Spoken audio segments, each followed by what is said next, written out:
Welcome to Animorphs Anonymous, the podcast where we casually discuss the Animorphs one book at a time. I'm Kaycie. And I'm Alex. And we're going to talk you through the plot of each book. But more accurately, take you on tangent trips, factoid forays, and say, well, actually, as much as possible. Join us on the 1st and the 15th of each month, and we'll take you along on our mission. And we promise to have you back under the 2-hour time limit. Ladies and gentlemen, I have a grave announcement to make.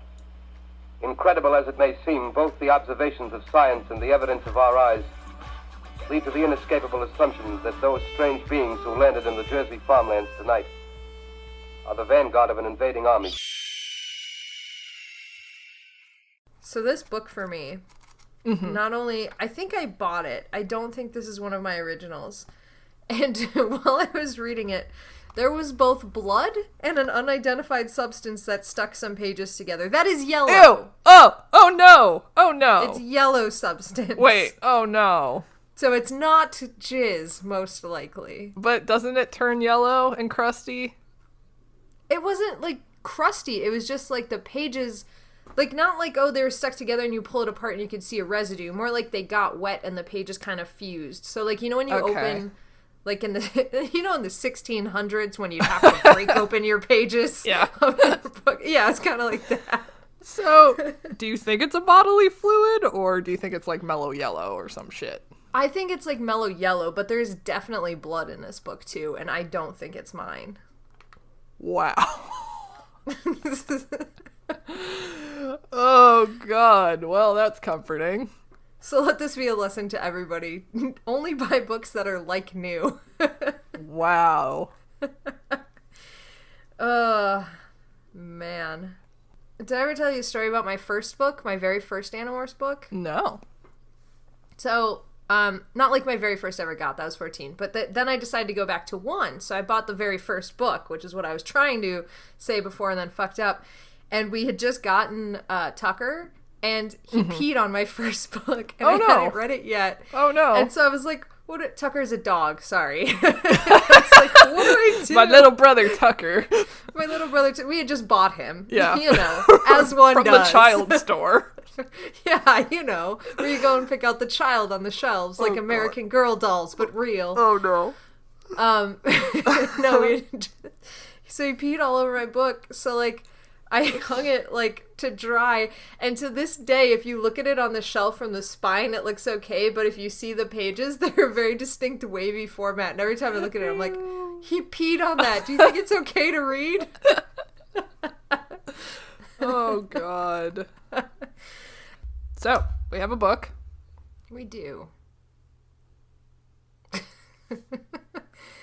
Sorry, would you like to talk about this book? I would. Because holy shit. Yes. Holy goddamn mother frickin' shit. And so it begins. God. It just, we've been through so much nonsense in the past. Not nonsense, but like, you know, you said this was the start of the end. And it definitely felt like it. Yeah. We've been through so many kind of one-off side adventures, and now it's like, okay, we're doing it now. Like, yes. Very little lead up. Just kind of like throwing you in. Welcome back from Australia. Yeah. Boom. Yep. Yeah. Yep. And Ellen is back again. Holy shit. Yeah, Ellen Garreau. Oh my god. Welcome back. Wow, that's like 3 books in this 5-book run. Yeah. Right? Yeah. Okay, Ellen Garreau did, before The Familiar, absolutely nothing. Oh, okay. Oh, wait, nope, she did 33, The Illusion. It's narrated by, she did the torture book. The first torture book? The Tobias torture book. Yeah, okay. And then she did It's Familiar, but Not Too Not Familiar. And then she did The Test. Yeah. And then she did this one. Hooray! Wow, so Ellen's done the most so far. So yeah.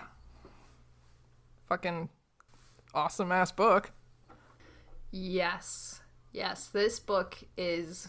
It seriously is, like, you read it and you're like, well, this is the beginning of the end. Yeah, yeah. Oh, no. Yeah. It's A lot epic. happens, yeah. So much. Oh, my God. I feel like... I mean, this was not one of our longer books. This just barely scrapes to the 130-page mark, but I have, like, 6.5 pages of notes on it. Yeah, fucking everything happened in this book. Mm-hmm. And it's not like, oh, like they threw it. This isn't like She Whose Name We Will Not Speak book, who like just threw all the ideas into like a big pot and was like, blah, here's dinner. It's like, it's a really well thought out, really epic journey and adventure from start to finish. And like all of the characters, were so fucking good. And Yes. like Jake was the only one that I was like a little bit like, ooh, would Jake say that? But like it never was so abrupt that I didn't think about it until after I wrote it. Yeah. Yeah. Yeah, and So the good. action versus like the character stuff was very well balanced, and Yes. Oh my God. There was like one point where like the chapter broke in half, and like for the most part the book is like discussion, character building, and then action, discussion, character, blah, blah, blah. But there's one where I was like, they had a discussion and I was like, oh man, like this was so good, I wish I had another chapter of discussion. And then they did another chapter of discussion before going to the action, and I'm like, thanks. thank you. So- Very helpful. Thanks. Great. Yeah, no, it's really good, and all of the characters were fucking great in this book. Yes. So I am so excited. Yeah. But very curious as to how you reacted to Axe. But we can save that for when we talk about characters. Sweet. I'm ready to Let's eat a fucking talk. pizza because A Red Baron pizza. I'm more of a Tombstone gal, but fucking this opening just made me want like a microwave pizza. Not a microwave pizza, like a fucking put it in your oven pizza. And I haven't had one in like 10 years.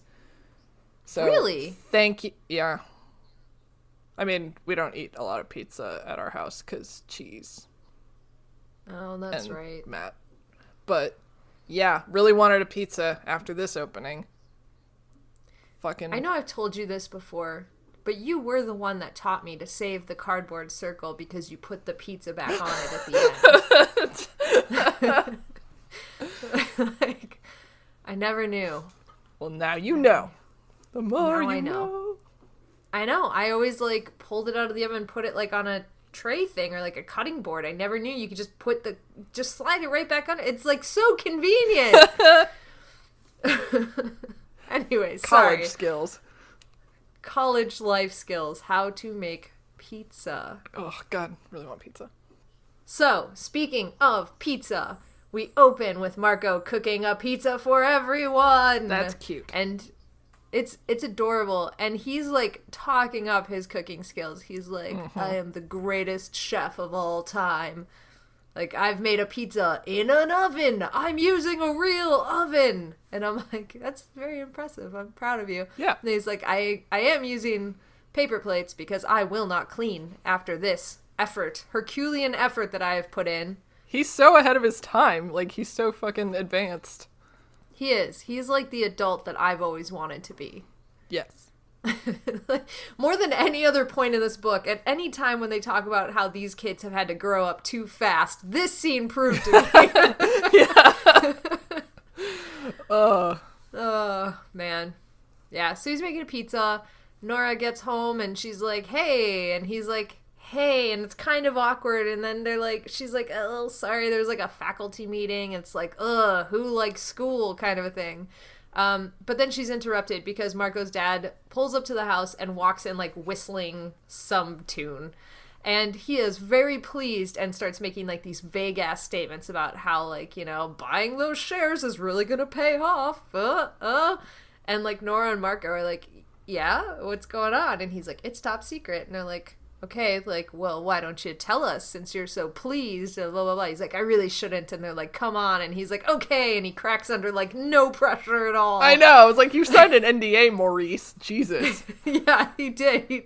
He's like, I signed that NDA, but who gives a shit? Like, I don't know what his actual name is, but I'm just going to call him Maurice.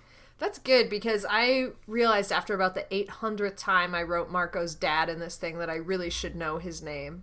So I'm going to flip back and forth between calling him Maurice and Marco's dad. Perfect. Oh, thank God. Yeah, so anyways, he starts talking about this shit, and he, like, starts by talking about cones, and he's like, there's, like, 2 dimensions, and Nora's like, I love math, there's 2 dimensions to cones. He's like, no, actually, there's, like, 4 dimensions, and they're all like, you've lost me, and Marco basically just zones out at this moment. He's like, I don't give a shit about this. Yeah. Fucking same. They start, like, talking math and shit, and, yeah. Marco is us. He's like, I'm just gonna go do homework, and then he like goes and sits on the couch and starts channel surfing. Because Marco this is homework. Us. Yeah, he's like, I'm a fan of the big pre-homework channel surf. It's gonna be good. Wow. And he's not paying attention because he's like dicking around on the TV, but he can hear Nora and his dad talking in the kitchen, and so Nora's like gets to this point where she's like, so what are you gonna call this discovery of yours? And Marco's dad is like, how do you call nothing something? And then he goes, well, I guess we would just call it zero space. Whoa! Dun, dun, dun. So what? Yeah, Marco had that reaction. He jumps up and he's like, zero space! And I wrote, as his soul literally leaves his body. A ghost just flies out of his mouth. A ghost flies out of himself. He's like, zero space. So he jumps up, runs into the kitchen, and he's still trying to be like, hey, I'm cool, this is normal, but he's also, like, panicking, and he's like, so, like, what's going on, Dad? What do you mean there's zero space? And he's trying to, like, determine in some way, like, if his dad is a yerk, and so he's, like, asking him stupid questions just to see if, like, he can sense any arrogance or any sort of, like, weirdness behind his dad's eyes. So he's like, well, what language would you communicate in if you have this like communicator thingy? And his dad's like, I don't know, maybe like music or math, the universal language. And then he and Nora like have this like gooey moment together about math. And through this entire thing, by the way, through this entire book, Marco keeps saying like, Nora's not that bad, but she is a math teacher in ever escalating circumstances. So like, yeah. Here, like, she's coming home. Oh, she is a math teacher. And then, like, death threats. Well, you know, she was nice, but she is a math teacher. And it's like... Yeah, like, you can't justify that. But he tries. He does try. He does try. He almost has me. Almost. Yeah. I've had some real shit math teachers, though, so... I've had predominantly very wonderful math teachers, but really? That's the only thing that made math bearable. Math is a terrible subject, in my opinion. I just had terrible... I had the one math teacher that... This is way off topic. We can edit this out, but... I had the one math teacher that yelled at me that I shouldn't have gone to, like, bring your kid to work day because I was not passing her class and I was, like, not intelligent enough to go. Wow, what a bitch. I know. And she did, like, they forced her to apologize to me. Like, the school did. Like, she got in trouble with the school for doing that shit because she yelled it in front of my whole class. What a bitch. So there's her. There was the one guy that, like, in my phase of when I like to say, like, if somebody would ask me a question, I'd be like, I could tell you that, but then I'd have to kill you. There was the one guy who goes, hey, I know that you're joking around when you say that, but I could get you expelled for this. And then he sent me into remedial math. Wow. All right. Yeah, you haven't had good luck. Teachers. And then I had the one math teacher where one time I wrote out the entire Elvish alphabet in her class, and she goes, yeah, this is really cool, but this will never help you in life. And I was like, okay.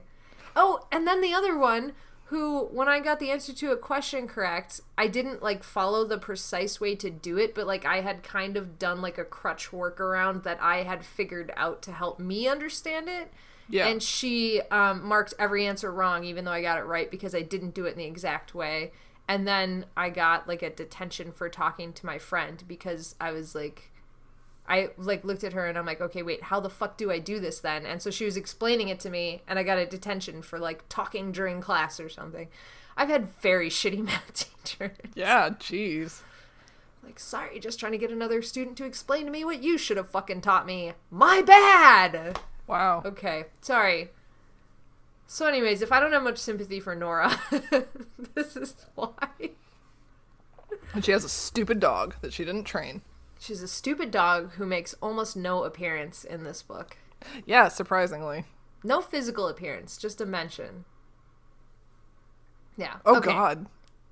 Oh, God, what happened to him? Anyway, we can discuss that later. Maybe, well, yeah, we will discuss this later.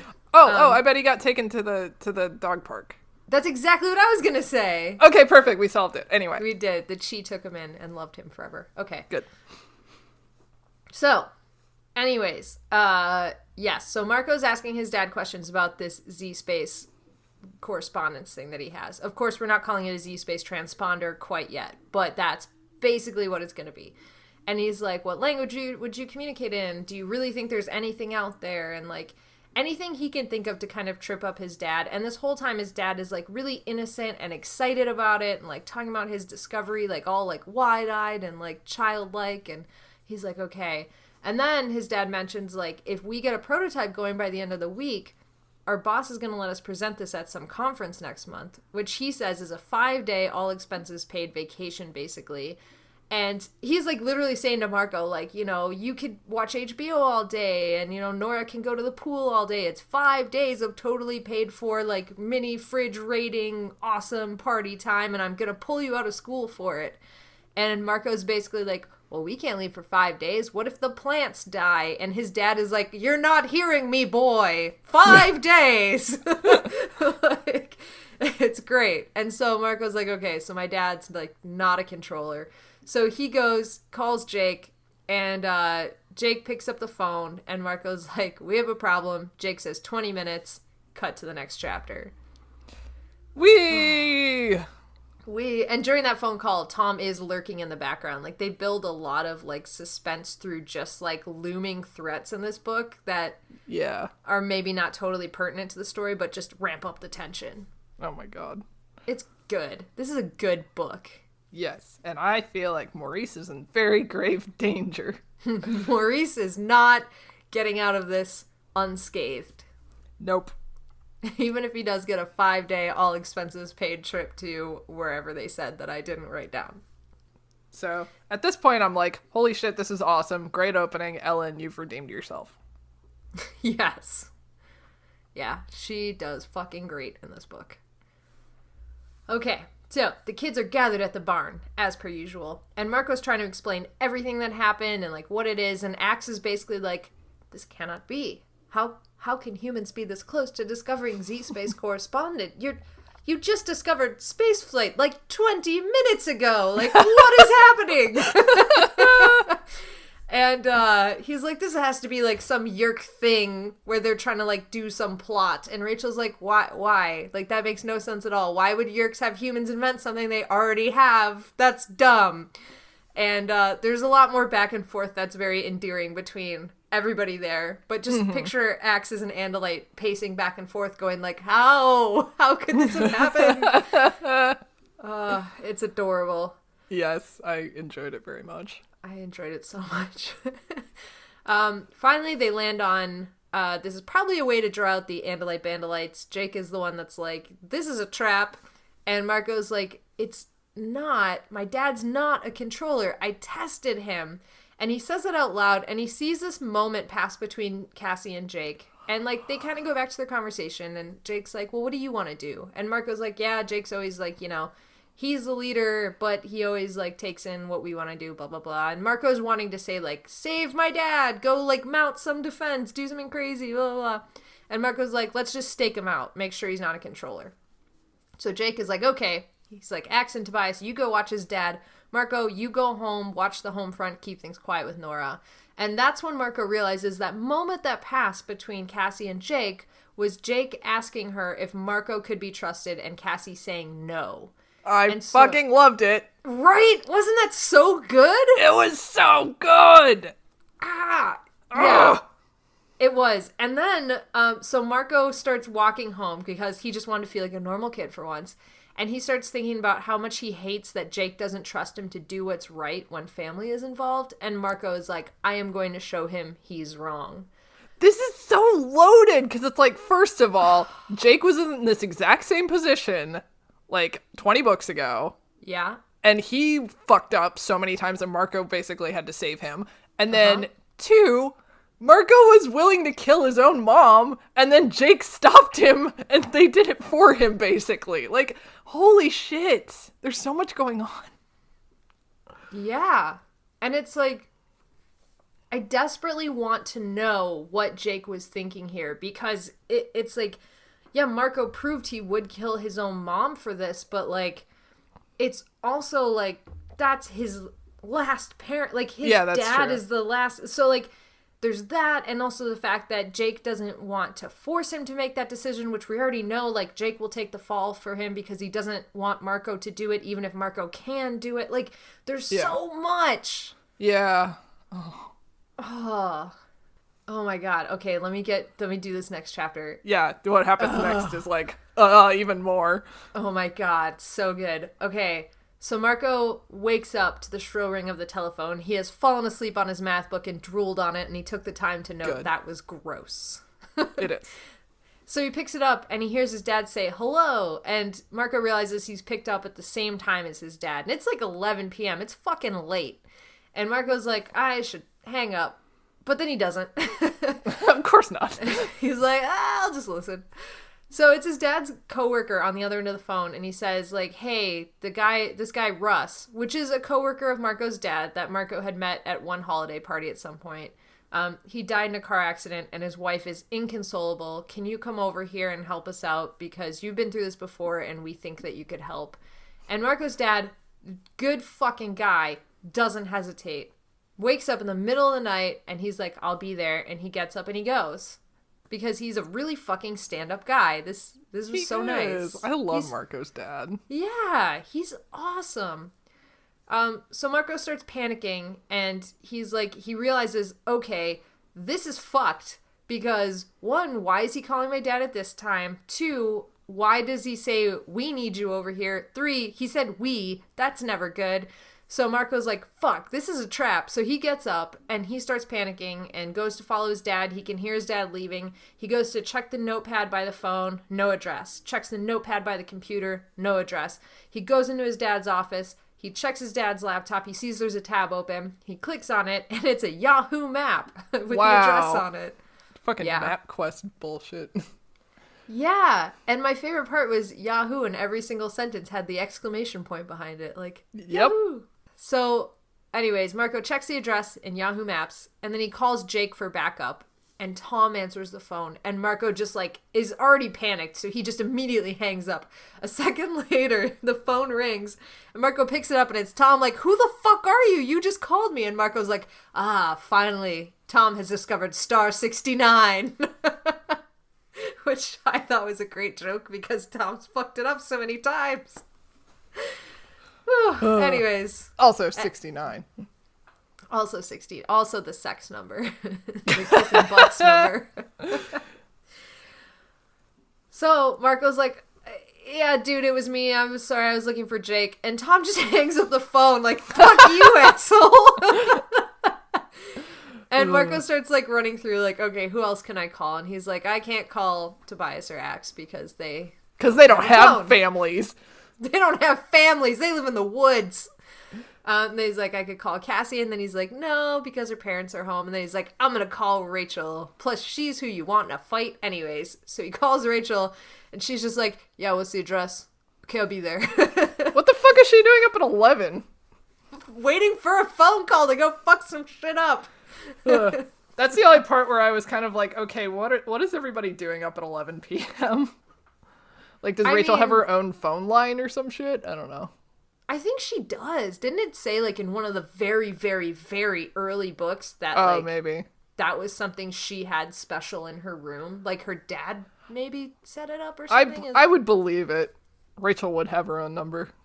Because her family's fucking rich. Because her mom's the lawyer of the year, obviously. Yeah, she makes buckets of money. Buckets and buckets of money. She probably got all the money from the divorce. She's got because she's a fucking lawyer. she's a fucking lawyer. She got all the alimony. Yeah. And plus her dad, like, makes money as a news anchor. Yeah. Yeah. Anyways, I thought it was Rachel that had her. In fact, that's probably the only one that makes sense because, like, Jake wouldn't. Marco's the only other one that I thought maybe, like, set up his own phone line somehow. But it's one of those guys. And I'm assuming it's Rachel because he just called Rachel and she was, like, ready to rage. Right. Yeah. She's amazing. She's amazing. And they were speaking in code this whole time. I was paraphrasing when I said Rachel was just, like, ready to go. Okay. So, Marco just goes into his backyard and morphs Osprey. He's like, it's risky, but it's dark. And then he flies off to follow the Yahoo map in his brain until he sees his dad's car. He flies down, he starts demorphing. He finds a place where the curtain doesn't quite meet the edge of the window, and he shoves his face against it to see what's going on inside. And inside, he sees his dad's coworker, Russ, and he is not dead. And also there's hork-bajir, and he watches as his dad's head is getting shoved into this little temporary yerk pool, the sludge piling up against his face and, like, covering one eye, and with his other eye, he's frighteningly, like, watching the yerk, frightened as it, like, swims towards his face. And Marco is just in his own head, like, I'm not going to do this. Temporary freedom now means nothing. I'm not going to go in there. I'm not doing anything. I just have to let this happen. And then the next thing he knows, his fist is smashing the glass. And he's going, no! Because he fucking morphed gorilla without even realizing it, which is amazing.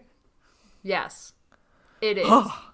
He totally had no clue. He was just instinctually morphing. Yes. Which is cool. So cool. Yeah, and then he, like, busts through and, like, the wind's blowing behind him, and it's just such an amazing visual, and oh my god. Oh my god, see, the light was on inside, but it would be even cooler if there was, like, a storm outside and he was suddenly backlit. Yeah. Oh. But, still very cool. This whole scene's so good. This whole scene is amazing. And that, it gets even cooler. Oh, yes, it does. Yeah. So, Marco smashes through the glass. There's shards of glass everywhere, like, sparkling and, like, flying around. And Marco just goes in swinging. And he starts, like, throwing shit. He takes out these hork-bajir. He yells to his dad in this really gruff thought-speak voice, trying to hide who he is, saying, lift up your head. And his dad strains and pulls away with everything in his being, trying to get his ear out of this sludgy water. And Marco kind of turns around and goes towards these humans who are holding him there, and they start to smile. And that's when Marco realizes there's more hork-bajir behind him. So he manages to miss as they swing their blades and just, like, shear the top of his head just a bit. He dodges away. His dad's head gets pushed back under the sludge, and Marco sees everything in slow motion. He leaps towards his dad. He pulls him up, grabs the slug that's halfway into his ear out, and throws it on the floor. The hork-bajir come after him again. He lifts up a couch and tosses it at him, but he misses and hits this entire unit on the wall. And one of the hork-bajir is able to get him and pin him with its, like, bladed claw hand right at his throat. And it's kind of threatening him. And then Marco makes some, like, smart-ass comment like, sorry, guys, gotta go home. And they have 1 second of terrible confusion before Rachel flays them open from behind and makes short work of them. Ugh. And then Marco goes over, tips over the entire pool, watches it sludge its way across the floor, opens the sliding glass door, and lets everything drain out into the backyard. And that's that chapter. I fucking love Marco and Rachel kicking ass together. Me too. It's so badass. Like, I love it. I love it so much. And I love that, like, there's this, throughout this whole book, there's this thing of, like, Marco's like, yeah, I'm still, like, the decision-maker, intelligent one, without ever actually saying those words. He still, like, projects that, and, like, he keeps calling Rachel, like, I need the muscle, I need this, I need somebody that I know is gonna have my back. And Rachel, like, not just delivers the muscle, but also, like, a similar level of intelligence, which I feel like doesn't always happen when she's treated as the muscle. Yeah. Oh, I love it. I love it so much. Good. It's so good. This is such a good book. Oh, man. Whew. Okay. What happens next? So epic. Okay. So there's sirens wailing in the distance. Rachel's like, we gotta get the fuck out of here. And Marco grabs his dad. Literally grabs him. They go into the driveway where his dad's still like, what the fuck is happening? And Marco just, like, places him in the driver's seat and then, like, walks around the car. Goes, right? He goes to get on the other side and, like, rips the door off. my god. It's so good. Oh, shit. Like, because it's just such, like, a little kid move. Like, my dad goes here, and I'm gonna, like, get to the presidency. And then, like, but he's still a gorilla. Like, gently places him in the seat. It's so cute. Oh, my god. It's adorable. So Marco, like, rips the door off the hinges. He starts shoving himself in the car, and Rachel's like, what are you doing? What are we gonna do? And Marco's like, I'll call you guys. I don't know. I'll see you later. And Rachel just kind of, like, mysteriously backs into the bushes while Marco continues to, like, contort himself in Dramatic the car. exit. It was a super dramatic exit. She's like, okay, goodbye. And, like, Goodbye. melts into the shadows. Oh, shit. God. Snape, vanish!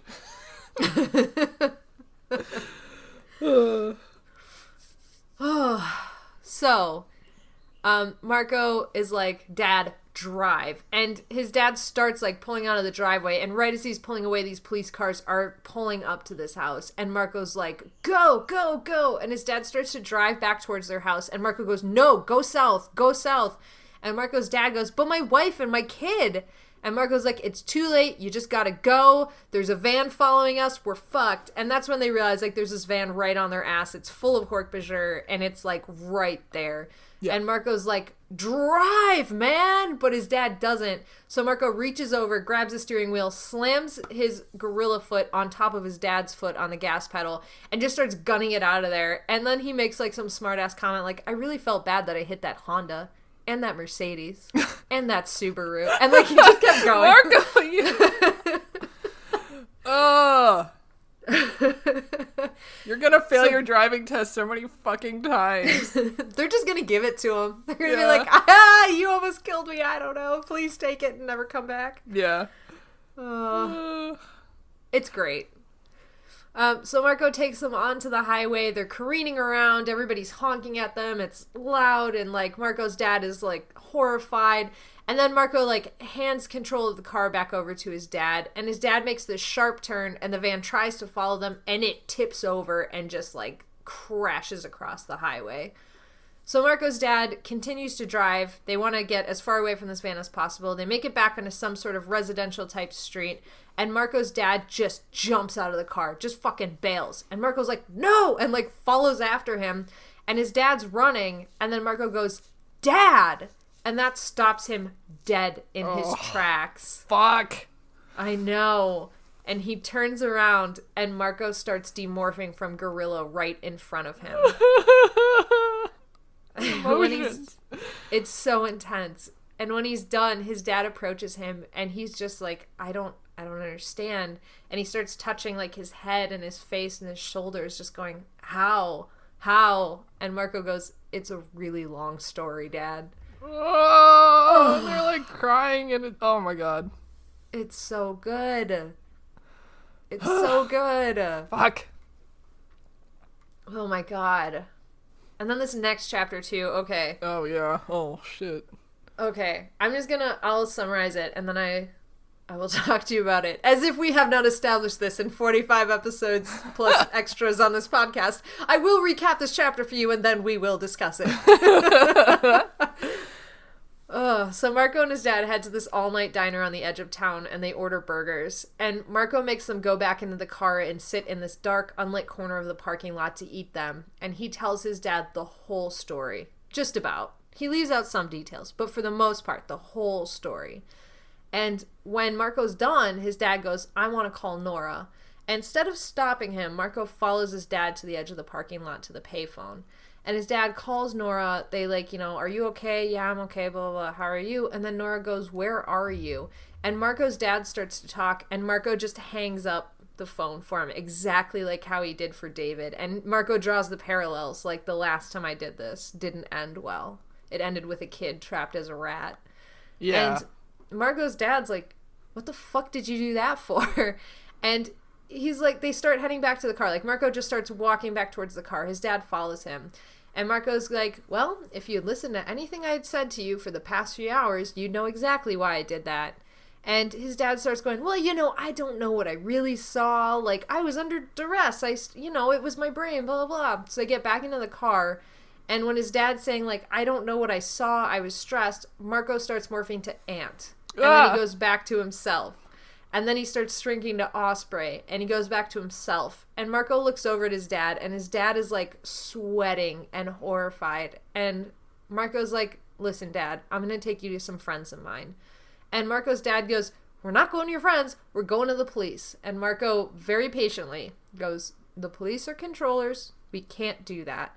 And Marco's dad starts saying, like, I'm the adult here. You're my kid. I tell you how this goes. And Marco goes, listen, I've been to hell and back a few times. And I've been fighting this war for a really long time. And so you're the parent, but you have to listen to me. And in his own head, Marco's going, I wish I had somebody to tell me what to do. I wish I didn't have to make these decisions. It would be great if you were the parent and I didn't have to think of any of this. But, like, that's just not going to happen. And it's at this point where Marco goes, I haven't told you everything. And finally he tells his dad, Mom's alive and she's Visor 1. She's been enslaved since before she disappeared. And his dad's like, Ava's alive? And Marco goes, Mom's alive. And his dad just laid his head down on the steering wheel. Ugh. So fucking epic. Well, and he fucking is like, I don't remember what exactly he says, but he's like, but I got married to Nora. Yeah. Yeah. So, like, yeah. Right? That's like his first reaction was, oh shit, I cheated on your mom. And not, oh my god, your mom is enslaved by an alien force. Yeah. Yeah. I feel like throughout this whole book, his first reaction is about his people, like his wife, his kid, his allegedly dead wife. Like, it's all about everybody else. Like, his dad always puts other people first and then has the analytical part to back that up, kind of. At least that's how it's played in this book. Yeah, but, like, Marco then goes on to say, like, my dad's first reaction was basically that, like, he loved Nora and that was somehow news to him.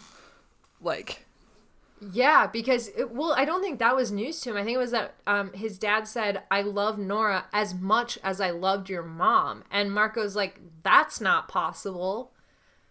Yeah. I just thought it was really harsh that, like, you tell your dad that your, wife that you thought was dead is a slave to alien force, and his first reaction is not, oh my god, we have to save her. It's, oh my god, I did a terrible thing. Yeah. And, like, that just, like, hits Marco so hard, and I was also just like, oh shit, that's harsh. Like, yeah. It's not necessarily, like, the most important thing in that moment, but that's the most important thing in that moment to Marco. Yeah. So it was just like, oh, brutal. This whole thing is, like, it's just those gut punches over and over escalating, and that's, like, the pinnacle. But, yeah, it's, like, they start with, like, you're not in control anymore, and having to do that 3 times. Like, Marco's dad keeps wanting to, like, fix it, and Marco keeps saying, you can't, you can't, you can't. And then it, like, it goes on to, like, Marco saying, like, everything has been shit for a long time. You are not in control anymore. You have to do what I say now. And then your dead wife is actually alive and enslaved. And then the whole, I'm married to Nora. What the fuck? Yeah. And this was, like, the perfect setup for the other Nora arc that, like, runs through this book. Yeah. I also thought it was dumb of him to tell Nora that he was with Marco. Like, he didn't know, obviously, but, like, if your alibi is that you got a call from a coworker and you left alone, then where the fuck did Marco come from? Well, Nora didn't know. Nora thought, Nora asked Marco where he was going, and Marco said to the corner store to get Chunky Monkey. So, Nora's still not clear on any of this. Yeah, oh yeah, that was the other weird thing. It's like 11 p.m. and she just lets Marco go down to the corner store by himself at 11 at night. Because allegedly that's where his dad went when his dad just got out of bed and left. Right. Yeah. Yeah. I don't know. I mean, I feel like I could come up with explanations for it. Like, Nora did just move in. He's used to being, like, not having to tell people where he's going. And, like, and then Marco did say that's where he was going. And she has no reason to think that Marco would be lying to her about this. Like, why? What's he trying to do? Cover for him, what, cheating or something? Like, there's no reason for her to, like, even if it sounded weird for her to suspect anything. Yeah, I was thinking more of, like, after she was probably made into a controller, like, after they went and, you know, the reason Marco made his dad hang up was so that she couldn't find them because he was pretty sure she was a controller already. Right. But... Or at least suspected she would be soon. Yeah. But yeah, I guess if Marco had already gone out, she... Yeah. I don't know. Yeah. I think I'm overthinking it. Well, I mean, it best case scenario, she doesn't have any information. Yeah. But, you know, as far as, like, condemning evidence, I don't know that would have been, like, a major red flag in that scenario. Sure. Okay.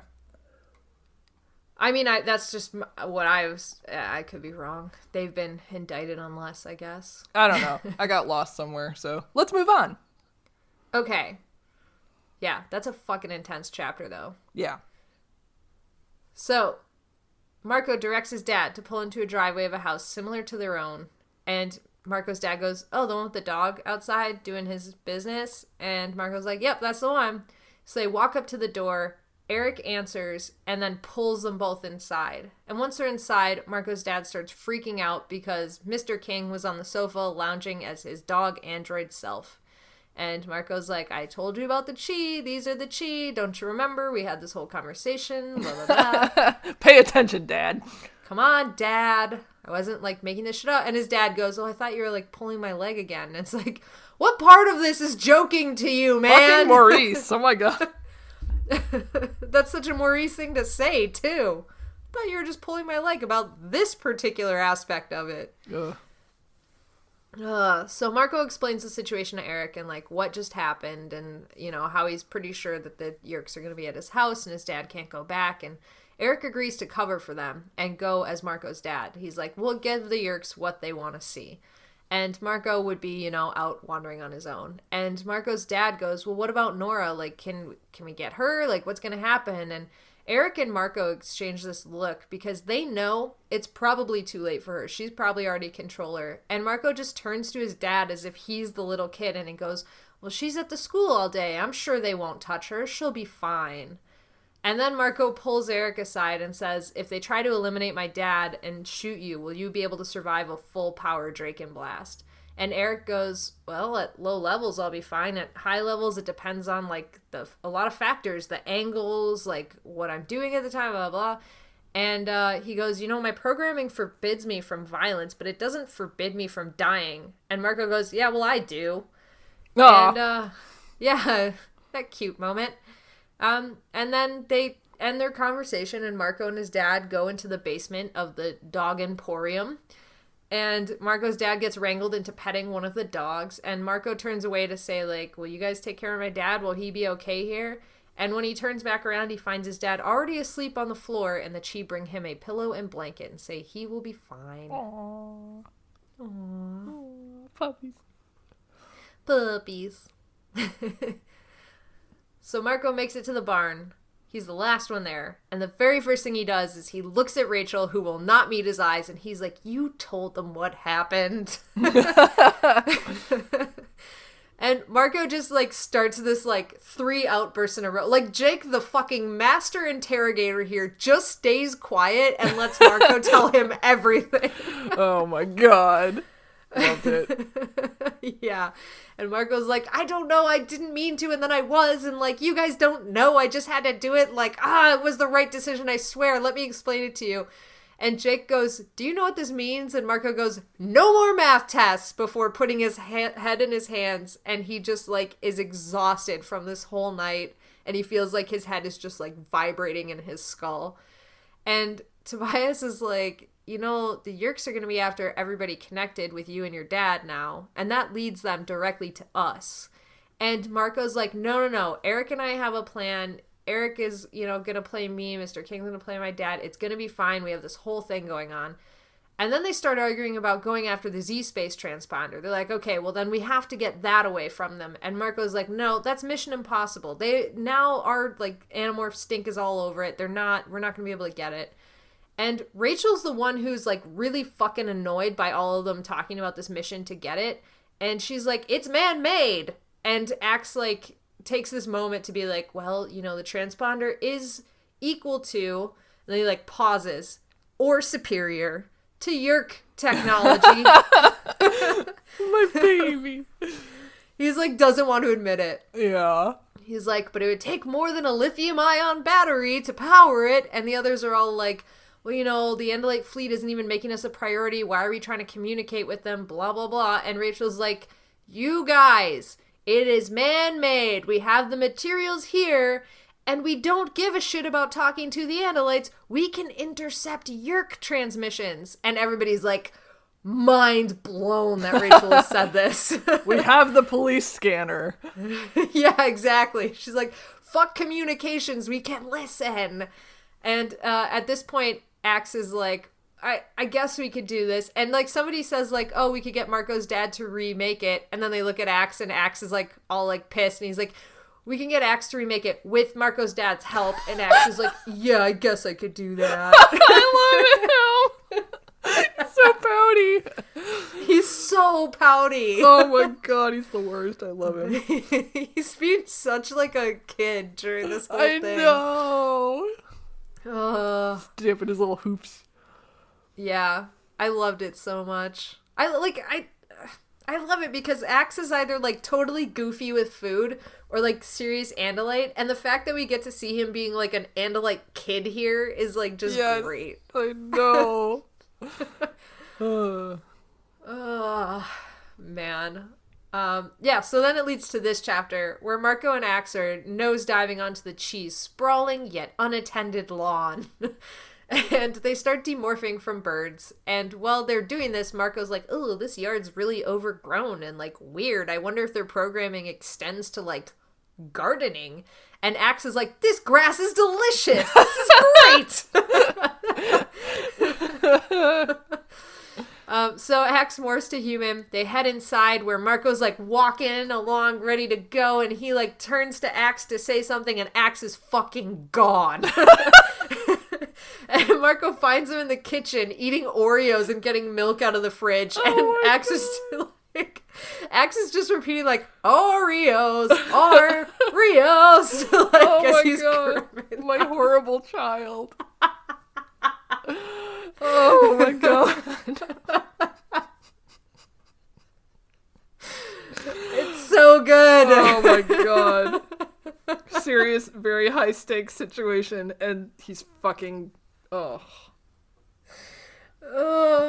like, I don't know what's better, the fact that Axe did this or that like Marco just like grabs him and continues on as if nothing happened. And in his own head, he's like, sometimes it's hard to forget that Axe is a warrior.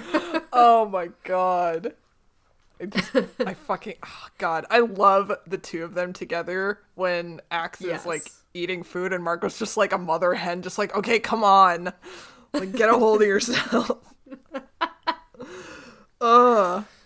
Just sit on my lap, it's fine. I forgot about that. And he pulls him down like, come on. Oh god, I just love them. I love them too. They're just so funny together because they're in some ways such opposites and in other ways so similar. Yeah. Oh man. I want a buddy cop spinoff of Axe and Marco. Oh my god, them doing like just adventures. Yes. So good. I would read a story just of them playing old computer games together for a full day. Yes. Oh shit. God. I think I wrote more notes about this and really skimped on the rest of this chapter because I was so, like, laughing so hard about the Oreos. This is the important part of the chapter.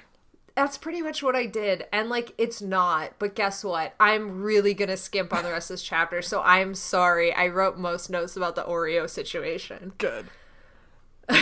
So Marco and Axe descend into this basement lair of puppies.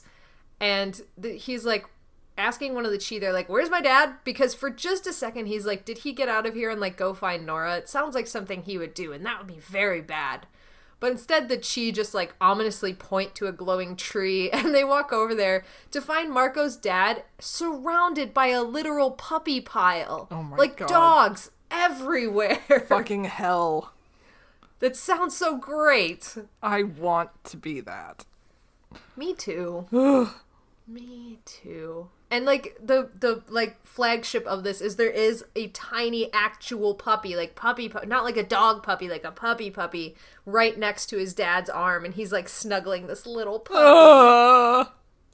If anything's gonna take your mind off of the war and the alien invasion and the fact that your dead wife is alive and your alive wife is a slave, it's gonna be a pile of puppies. Yeah. Yeah, that'd do it. But Marco does not heed the puppy pile. Marco straight up goes, hey, Dad, can you help us rebuild the Z-Space transponder? And his dad's like, what? And he's like, this is my buddy Axe. You met him once before. You thought he was a weirdo. Still a weirdo because he's an alien. Told you about Axe. You remember Axe? And he's like, yeah. And, like, Marco's dad's, like, a bit dubious about this. And he's like, you know, Axe will help you rebuild the thing. He's an alien. Watch. And, like, Axe starts demorphing, and his dad starts to be like, oh, no, you can stay a child. Don't be, well, okay, you're doing it, I guess. Like, this is happening. So Axe becomes his Andalite self, and there's this great conversation that happens that I'm sure is very important to the plot of the book, where Marco's dad goes, this isn't exactly made out of parts you can get at Radio Shack. And Marco starts going on about, like, oh, espionage and theft is the Animorphs specialty. If you want it, we can get it. And Axe just goes, I love Radio Shack. Oh my and God. Marco's dad's like, me too. Yeah, fucking Marco's dad and Axe just nerding out about shit is, like, my favorite new thing. Ugh. Oh, I can't. Oh, it's so good. It's amazing. It's so good. Yeah, them, like, I want the story of them working together for days on this, like, doing our stuff.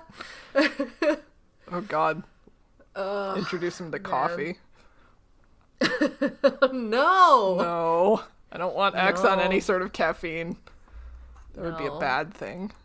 His small child body cannot have this. Whatever. But Marco's dad does eventually agree, and he goes, let's get to work, boys. Which is adorable, because then I was like, oh, he's like dad to all. He's like Axe's dad now. Yeah. He's all of our dad. He's all of our dad. Aww. Oh, shit. So, we cut to Marco was in his dad's room watching his dad as he packed a giant suitcase with Hawaiian shirts and faded swim trunks and all sorts of shit. And he goes, hey, can I rent a jet ski when we get there? And his dad's like, no, they pollute and they're dangerous. Why would you want a jet ski? And Marco's like, I want to go 60 miles an hour and then jump a 10-foot wave. And his dad's kind of like, okay. But, like, in between all of this, he's ranting like, oh, we got to let somebody else finish the project. I'm not going to risk my life for this. I'm leaving. I'm going to, like, whatever islands, and we're gonna go on vacation. If they're gonna try to kill me, I don't need this weird shit and guys in costumes, blah, blah, blah.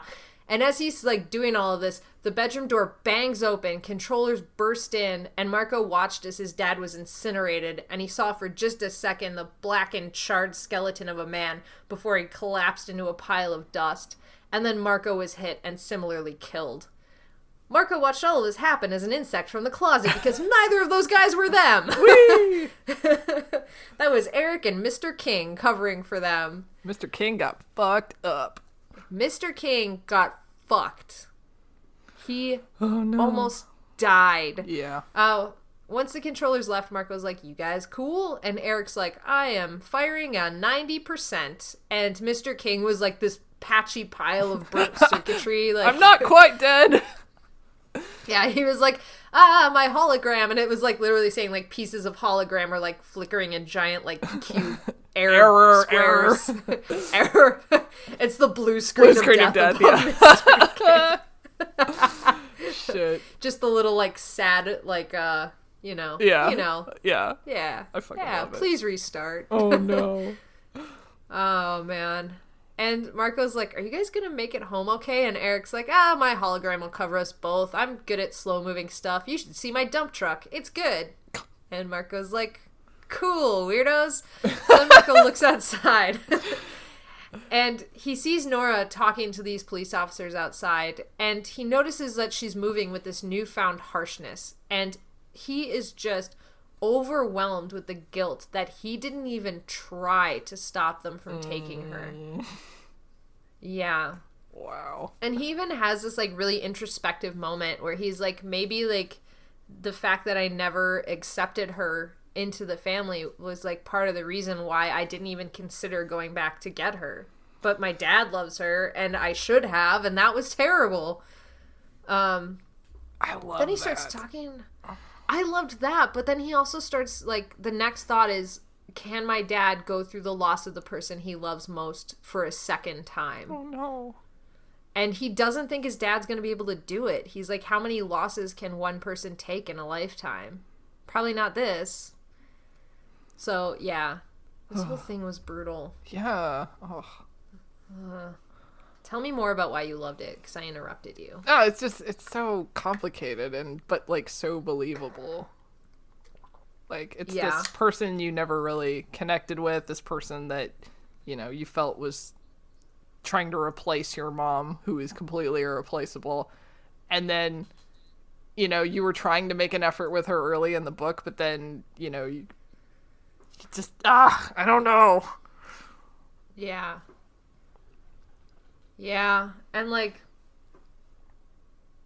I mean, this is, like, really such a mundane circumstance almost within an extraordinary setting, because how many, like, people reading this that have, like, a divorced parent that's remarried goes through that kind of weird scenario where you're like, yeah, my dad or mom loves this person, but I don't. Like, it's not my decision. Yeah, it's such a relatable topic, you know, for, like, the everyday kid. Mm-hmm. But, I don't know. Yeah. Yeah. It's basically looking at a small child and asking them, if you had to sacrifice your step-parent because you didn't love them as much, could you do it? Yeah, and it doesn't really matter in the grand scheme, but it does. Like, you know, like you said, it's just a mundane, you know, sort of one-off thing, but it's also kind of like, are we going to lose our humanity as we, you know, kind of sacrifice people in this war? Yeah. Yeah. And it's like, it's the also looming threat of the losses are hitting closer and closer to home for everybody. Yep. Fuck. Yes, fuck. Fuck is the answer. Yes. So Marco asks Eric, can I assist you with this useless chi? And Eric's like, can you bench press 500 pounds? And Marco's like, I'll get the door then.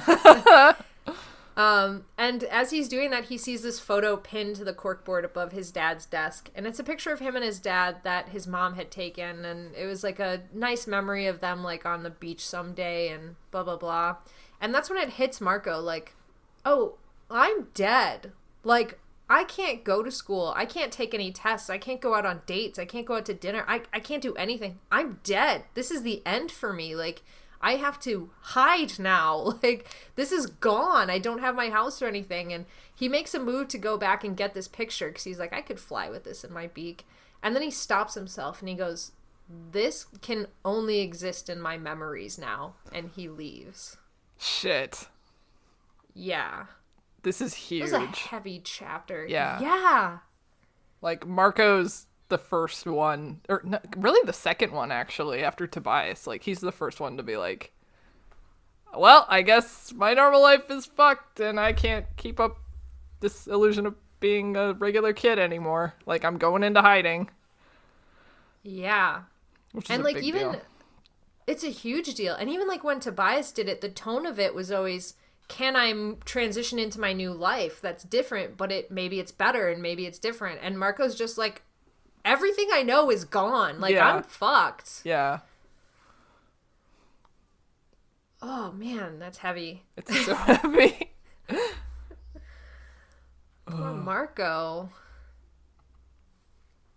God. And then the next chapter, too. Oh, let's talk about another hit. So, Marco's dad and Axe spend 3 days working together on this transponder. And they have it working, but it's not coming out in English. And they're trying to, like, adjust some, like, dials and shit. And, like, Marco's dad goes, well, we could use these wires to, like, reroute blah, blah, blah, blah, blah. And Axe is like, that will take time. I can just translate this for you. Like, I understand your speech through my chip and everything. So, like, I'll just translate for you. And then they're like, okay, do it. And Axe goes, okay, but just so you know, communications are still garbled, and I don't always follow the ins and outs of your speech really well. And everybody's like, that's okay. Summarize what they're saying. And Axe is like, I'm going to do my best, but this is only a guess. And Rachel just goes, Axe, live a little. I'm leaving if you don't do this shit. And Axe goes, okay, like, here's my best guess. And he's like, from what I heard, it sounded like Visor 1 is on Earth at this moment. She is at the Yerk pool. She is about to be executed as a traitor. And from what I know about that, that means Kandrona starvation. And Visor 3 is about to be promoted to Visor 1, which is terrible because we already know that he's going to do open warfare. And Marco is like, I can't ask my friends to do this. I want to say we have to get her, but I can't. I just risked every single one of my friends to save my dad. I can't do anything. Like, he's thinking, like, trying to analytically do it, but he just has this block, like, but it's my mom, so I can't say shit. And Cassie was the one who, like, spoke up, and Marco says, like, really innocently and really clearly goes, well, we're just making guesses. What if we go get the one person who would know for sure what this plan is? And Marco just focuses every ounce of his willpower on not crying as Jake says, let's go get Visor 1. Oh, it's so good. Oh, it's so good. Oh. My God. Like, after all this time, he just almost lost his dad. The wound is fresh. And they're saying, let's go get your mom after all this time. Yes. Oh, my God. Right? It's so good. It's so good. Going back to the whole, like, Marco's dead thing. Yeah. Another, like, element of him being dead is that his friends have to act like, oh my God, where did my friend go? Like, where's Marco? Why isn't he coming to school? And, like, they don't really address this in the book, but that just, like, it struck me as another, like, untold consequence that's happening, and I just kind of wonder how that went down. Yeah, and because I'll skip to the end of the book because I don't even think I wrote this down because it wasn't, like, super important, but, like, they mention that what they tell all of Marco's neighbors is that there was a home invasion and that they did get killed, and they're investigating and trying to find who it was. So, like, it's not like they tried to say, oh, they're missing and we're, like, mounting a search. It's like, oh, they're dead, but we're looking into it. Yeah. And so all of his friends, like, you'd think that at school, just from what I know from going to school, like, when somebody dies, they generally have, like, a memorial thing at the school, or they do, like, an announcement. Like, what is happening there that we don't even hear about? Yeah, it's like, is there a funeral for them, and the kids have to attend, and they have to pretend to be sad, but they know the truth? Like, Yeah, and, like, is the guidance counselor reaching out to, like, people that they knew were friends with Marco? Yeah. And, like, because for a lot of those kids, not the Animorphs, but a lot of the other kids in their classroom, this is probably their first brush with death in a way that's, like, super pertinent to them. Yeah. Because, like, kids don't expect kids to die. Mm-hmm. So this has to be monumental. Yeah. Oh, my God. It's crazy. Oh, that is crazy. And, like, the other thing is like, not only do they have to pretend their friend's gone and they know he's alive and everything like that, but they're already so desensitized to death. Yeah. They have to also think about how to act normal. Yeah. Oh, my God. Oh, it's a lot. Brutal. There's so much. This book is so much. Ugh. Oh, my God. Anyway. It's so intense. Anyway. Marco is like, fat chance we go get Visitor 1, but he did not fool anybody. They're like, yeah, Marco, come on, we're gonna go get your mom. Don't be a tough dude. It's fine. And they're like, well, will the Yeerk cooperate with us? We don't know that Visitor 1's actually gonna cooperate with us. And they're like, they won't. We're gonna starve it out. And Marco's dad asked Jake, like, will it hurt? And Jake goes, it will, but it's gonna be more fun than anything else she's been through this so far. Like, it's gonna be great. They talk about what Marco's dad will do after. They're like, oh, like, maybe he'll flee the country with your mom and, like, they'll get out of here. And Marco's dad's like, well, I don't want to leave the country. And Rachel turns to him and goes, you don't have a choice, dude. It's, like, whatever we say. You're not important here. Sorry. And Tobias goes, well, I do know a place where they could stay, where the locals are friendly. There's almost no tourists, and they're a little slow, but nice. And Cassie's like, the hork-bajir Valley. That's a great idea. And that's when Marco goes, cool, guys, I'm glad you have this awesome plan of them hanging out and, like, having fun with the hork-bajir, but, like, there's the very real possibility we are not going to get Visitor 1. We don't know where the pool entrance is anymore. We don't know how to get in there. We don't have any sort of plan. And Axe goes, well, there's been this radio chatter. There's a new entrance that bug fighters go into, and so if we could get in there, we could bypass the whole biosecurity measure because it won't go within the bug fighter and kill them all there. All we gotta do is steal a bug fighter. Easy. And Marco's like, great, super easy. Steal a bug fighter, break in, avoid detection, get Visitor 1, fly out. Easy peasy. And, like, at this point, Marco's does this, like, adorable rhyming thing with his dad where, like, his dad rhymes the last word of Marco's sentence, and Marco's like, we do that at home, but not here, Dad. That's so cute. I love Maurice. It is so cute. Oh, man. And then Marco's dad just kind of, like, jumps in and goes, so you need a distraction, but not too large, because you guys need to have some control still. And Marco is like, in that moment, I was just amazed with my dad and amazed with the human spirit. And that's that chapter. Now we go into a series of fast-moving shit that is super fucking intense. Yes. From here on out, the rest of the book is just a roller coaster. So Marco dresses as a hunter in one of those weird flappy hats that hunters wear, and he makes a call and affects a very deep southern accent. Yes. Okay, good. I imagine that too. It was pretty great. He's like, I got some sort of bladed monster here in a trap. That went Christopher Walken, not southern. It's okay. Sorry. How does southern go? I'm not even gonna attempt. Well, I've given up because it went Christopher Walken. But yeah, he's like, got some bladed monster here in a trap. And he's like, it looks like some sort of alien thing. And a few minutes later, a bug fighter flies over there scanning. And it comes over Marco, who's still a human, but, like, has the cap pulled down to, like, obscure his identity, cowering in fear of this hork-bajir that's caught in a trap. That was Tobias. And like, they land this bug fighter, the first hork-bajir jumps out and is immediately taken down by a tiger. The second one is taken out by a bear, and a Taxon kind of, like, was coming down the ramp and, like, kind of starts like, oh shit, but he gets taken out by this 1-2 punch of Andalite and Wolf and goes spinning wildly away. They're such a good team! They're such a good team. So good. Once they're kind of knocked out and everything, the Taxon takes off, they let it flee, and Marco helps tie up the hork-bajir, shoves their faces in the dirt, you know, to keep them quiet. And they're like, we got a ship. Cool. So they get on the ship. Axe takes over the controls. Marco is like, whoa, look at all these cool lights. This must be like the super cool model of a bug fighter.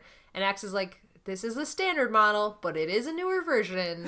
And then he starts, like, dicking around with all the buttons. And a second later, Marco is crushed against the wall, and, like, Tobias is screeching crushed against the roof as they go rocketing forward. And Axe brings them to a stop going, everything is under control! Like, don't worry, this is fine. Everything is normal! So he starts, like, flicking switches around, and at one point, like, a fan turns on, and Rachel's like, awesome, you're the best pilot of the, like, control system of fans and heat. We should all bow to you. This is great. And then somebody else goes like, Axe, do you even have a clue how to fly this thing? And he goes, I have several clues, but not enough to fly this effectively.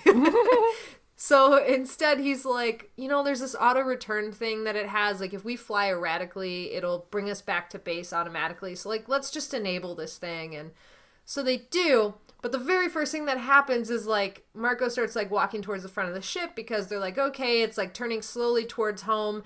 And then all of a sudden it just tips into a nosedive and all the kids go crashing against the helm on top of Axe, who is, like, crushed by, like, 4 children and a bird. And he's like, you should always wear your safety restraints. What are you doing? Thank you for the PSA. Yeah.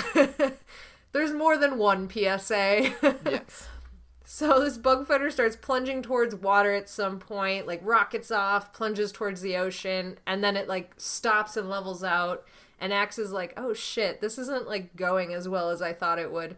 They start rocketing up again past cities where they can see these lights outside, but they're just like slingshotting past it at high speeds. And Axe goes, okay, maybe we need to reach a certain velocity before we can enter the water. And Jake's like, well, that sounds deadly. And Axe just really calmly goes, well, like anything at this velocity is pretty deadly.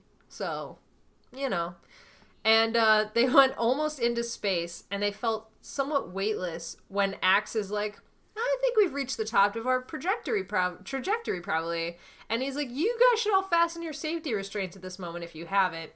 And I think they mostly had, because at that moment they go rocketing down again at insane speeds, and they're like pressed into the back of their seats with their faces flapping, all that shit. Oh, God. And then they just crash into the water and become a submarine. And Jake goes, okay, everybody morph. This is going way faster than I thought it was going to, and we just better be prepared because this shit's going down. And sure enough, moments after that, they're hurtling towards the hull of a ship, and right as they're about to hit the side of it, and Marco's like watching, he's like, this is how we die. This is the end. The entire thing breaks away, and it turns out that is the entrance that they were talking about, and the ship takes them in there. They go into a bay with a bunch of mechanic controllers, and it deposits them into an empty bay in the docking area. At one point, Rachel was holding Tobias very gently, and I fucking loved it. Yeah. Yeah, I loved that too. Just gently holding him. Yeah. Don't squish his little bird bones. That's right. Just gently hold him. Oh. Okay, so. They disembark. They follow what the other hork-bajir in the area are doing and march in 2 rows together. They are stopped momentarily by a hork-bajir guard who, like, really investigates Axe, like, what the fuck's happening here? But eventually allows them to pass. They make it all the way into the pool where they see Visor 1 chained up in this platform, just screaming and thrashing. Like, she is days into Kandrona starvation. She is just spewing nonsense. Other, like, controllers are around the pool, like, making, like, jeering threats and, like, mocking her and all this sort of stuff. Visor 3 would put her on display like that. Absolutely. Fucking He wants them all to know. Yeah. Yeah. Yeah, I never for a second doubted that she would be on full display here. Yeah. Yeah, she is chained up to this platform. She is screaming, she is thrashing, and every visible inch of her body is bruised, broken, and bloody. They beat the shit out of her. And in the middle of this screaming rant, Marco calls out to her. He goes, Mom. And for a second, she stops screaming. And Marco's like, oh my God, my mom's in there and she still recognizes me.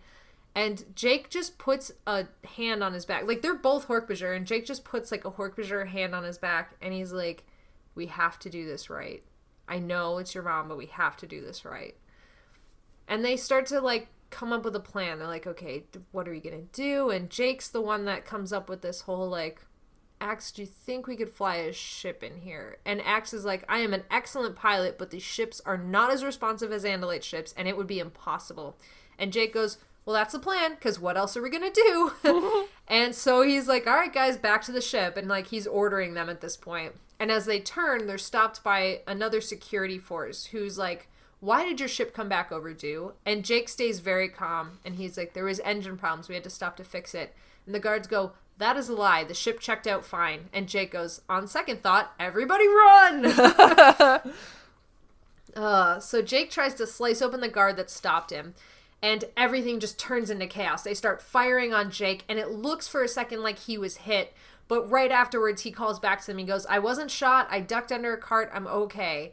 And so then Axe and Tobias start demorphing into Andalite and Bird, and they take off, and Marco goes to Rachel and Cassie, grab a gun, start firing at Axe. So they do. They grab Draken beams, and they chase after Axe, just firing wildly, not hitting him. And they chase him right into the tunnel leading to the ship. Marco's running after them, and then we hear Jake's voice ahead of him saying, get in here now, I'm already on the ship. And the ship starts powering up. And Marco is like panting and sweating, chasing him down, and he realizes like, oh my god, I've lost Cassie and Rachel. But instead he just goes, wait for me, wait for me. He jumps up onto the like ramp, bounds up it, and they take off as soon as Marco's halfway on board, basically. Controllers are firing at them. They start maneuvering down this tunnel, and Marco goes, we gotta go cruising for chicks because I lost the girls. That is the only joke I will accept. I laughed very hard at this joke. It was very good. Oh my god. So he demorphs and he starts going to Gorilla, and it isn't long before they find the girls in the tunnel, and Cassie is kind of cowering, covering her head as a hork-bajir, and they slow down, they open the hatch, and Marco basically just like reaches down, grabs Cassie and pulls her in, and she kind of lets out this like little like, ah, because something grabbed her, and Rachel just like full jumps in behind her like, what's up, I'm here. I fucking love it. Me too. Just little character moments like that is just so good. Yeah, it's awesome. So they pull the shields back up around the bug fighter just in time because a maintenance vehicle explodes behind them and sends them rocketing down the tunnel with heat. And Jake is like, Axe, get us out of here. So Axe starts taking them down this tunnel, and all of the warning sirens are blazing on this thing because there is not enough clearance for them. They are going high speeds through this like tiny thing. They say it's like basically if you were the bullet being shot out of a gun, like going down this tunnel would be a similar thing to that. And then they hit a snag where the section narrows out, and Axe is like, shit, I'm gonna blast it. And he starts like kind of mining out this rock using the Draken beams, and Tobias goes, hey, our shields are failing, we're taking too much damage from this. And they get down below 25% when Jake goes, Axe, can we get through? And Axe pauses and then goes, yeah, and then tilts the ship to a 45-degree angle and continues to rocket down this tunnel at high speeds. So good. Now this is pod racing. Oh shit. So exciting. Oh, it's so, like, the tension is so high. Yeah. Oh my god, I love this so much. Yeah. Oh, so they're like just careening down this tunnel. There's no room. And Cassie goes, Axe, you're crazy. Like, she is freaking the fuck out. Yes. They make it into the main pool. They kind of shoot out into the open air. And Axe tries to take over firing as well as like piloting, but he's missing. And Marco goes, let the master go to work here. And he takes over control of the gun, which is a Draken cannon, by the way. Nice. And he just starts firing at shit and like is blowing up like, you know, oh, look at that radio tower. Like just destroying it. And then he's like, okay, he aims it at the side of the Yerk pool because he's like, I don't necessarily want to kill them all and like send this spewing everywhere, but I want them to back off so I can get to my mom. And he starts like burning through the side of the Yerk pool, and everybody takes off. They get a little bit of clearance. They drop the shields, open up the hatch. Marco and Rachel drop down to the pier, and they go to get Visor 1. And Rachel is still in her hork-bajir morph, so she starts slicing through the restraints pretty easily. Marco grabs his mom, slings her over his shoulder, and then another bug fighter starts firing on the one where Jake and Axe are, and Jake's like, oh fuck, we gotta raise our shields, we'll be right back. Which is like such a, like, this, I've seen this in so many war movies. Mm-hmm. Like, this is so intense. Like, they put the shields back on, they take off, all of a sudden Rachel and Marco are on their own, like, with Marco's mom. Oh shit. Yeah. So they take off running because they're running down this pier. They want to kind of get to some cover because anybody can hit them. They're just like sitting ducks out here. So Marco takes off after Rachel. Rachel gets to the end of it and makes this perfect long jump over to another pier. And Marco can't get that much speed because he's a gorilla. He isn't made for running. He isn't made for jumping, and also his mom. He's carrying her. So he jumps and he ends up slamming into the end of the pier, and for his mom just like goes limp. And for just a second he goes, "Oh my God, I just killed my mom." But he turns to check her and she isn't dead. Instead she's screaming, "Kill it, kill it." And he realizes that the Yerk slug of Visser 1 has vacated and is crawling away across the platform. But at that moment they are confronted by the most jacked hork-bajir we have ever seen. Hork-bajir on steroids. Hork-bajir on fucking steroids. These guys are jacked. So they all have blue bands as well as being jacked. He's like, this blue banded guy goes, "My name's Grath. I'm here to fuck you up. Surrender or die." He just has the most like stereotypical army tank man voice in my head. Yes. He has that look. He has the voice like, "Hey, I'm Grath. I'm here to fuck you up." Yeah. And Rachel's like, "Surrender or die. Have you met me?" And then she just like launches into battle. I fucking love Rachel. Me too. So Marco's mom, while Rachel's off battling, Marco's mom is screaming like, kill it," as the Yerk is slithering away. And Marco keeps trying to like reach out to help her, like to get the Yerk, but every time like he's like sliced or he's shot, and like so he just keeps having to turn back to this fight with Rachel and help her. And they're kind of shielding his mom, like she's protected, but she is so weak she can't even like crawl at this point.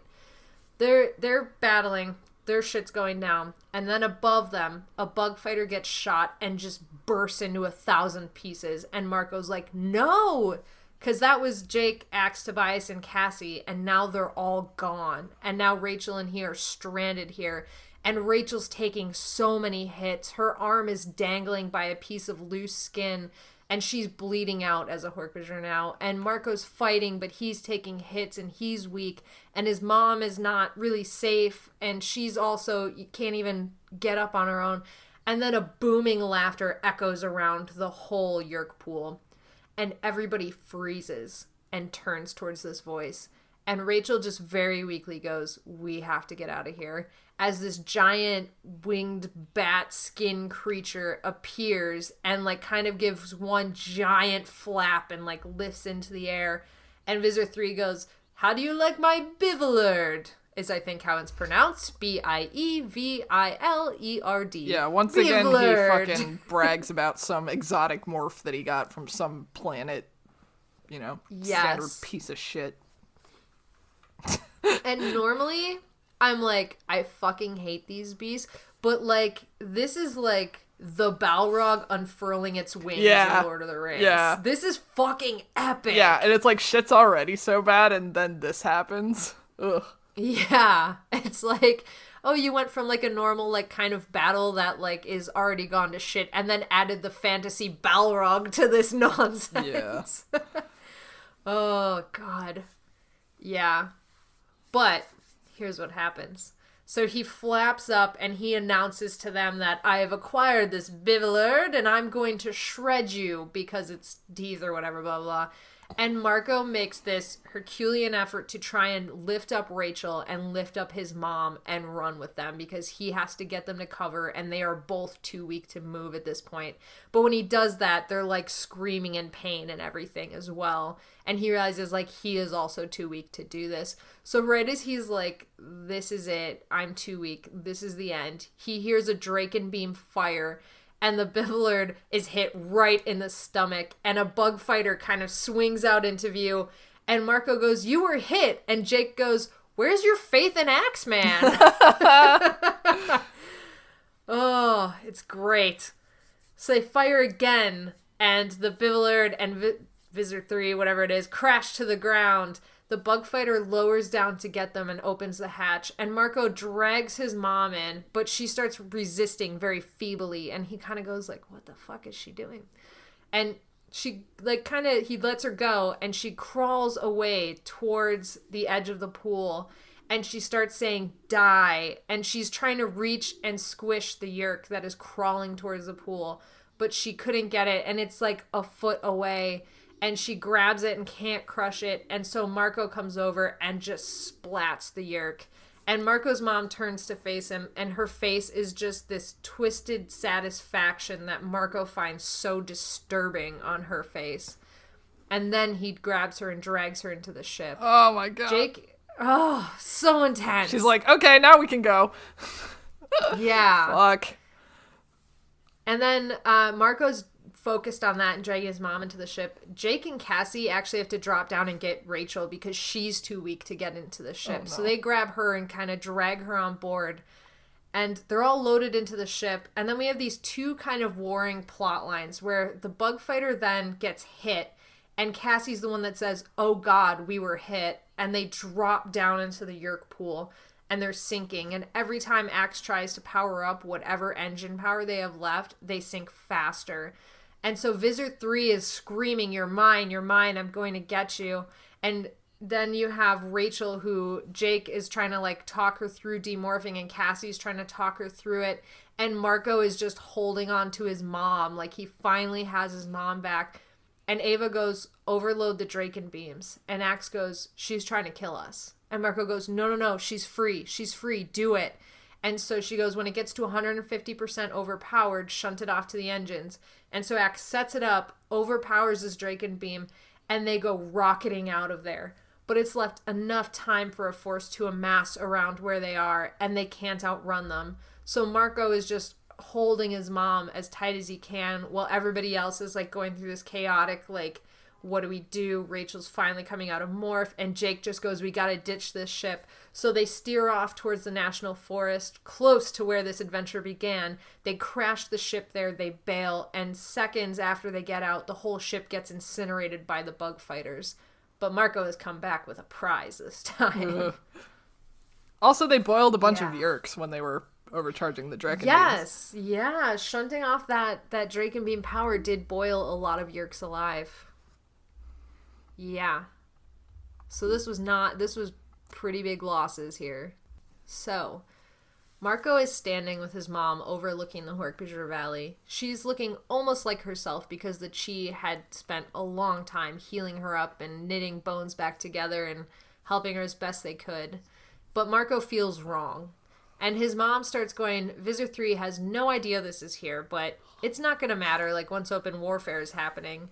And Marco is like, well, maybe open warfare won't happen. You know, we'll see, because it was his job to be an optimist, as he said.